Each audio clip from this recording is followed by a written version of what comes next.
Den Drohnendatensatz, den wir hier an der FKA entwickelt haben, den nutzen wir für die Entwicklung und für die Absicherung des automatisierten Fahrens.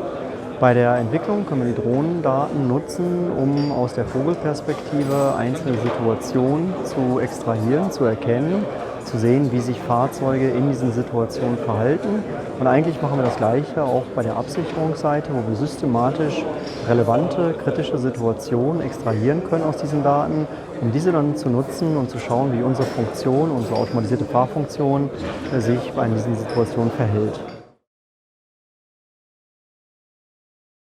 Daten sind für das automatisierte Fahren insofern wichtig, als dass wir unsere Funktion vorab entwickeln und testen müssen. Das machen wir in der Regel in der Simulation. Um die richtigen Simulationen durchführen zu können, müssen wir den Verkehr in der Realität abbilden.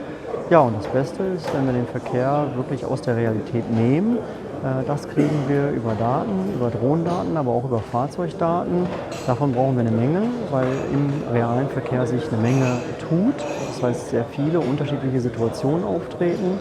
Und von daher können wir das alles nicht theoretisch im Büro simulieren, sondern brauchen hier Realdaten, um das reale menschliche Verhalten wiedergeben zu können.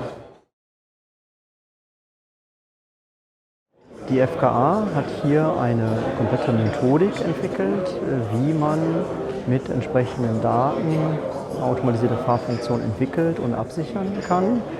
Und zusätzlich zu dieser Methodik haben wir mit dem HIDI-INDI Drohnendatensatz Drohnendaten entwickelt, die unterschiedliche Fahrsituationen wiedergeben. Das Ganze haben wir zusammengefasst unter dem Stichwort Level X Data, wo wir ganz unterschiedliche Datenquellen, das können Drohnendaten, das können aber auch Fahrzeugdaten oder Infrastrukturdaten sein, zusammenfassen und hier unterschiedlichen Kunden für unterschiedliche Zwecke bei der Entwicklung und wie gesagt bei der Absicherung, beim Testen des automatisierten Fahrens anbieten.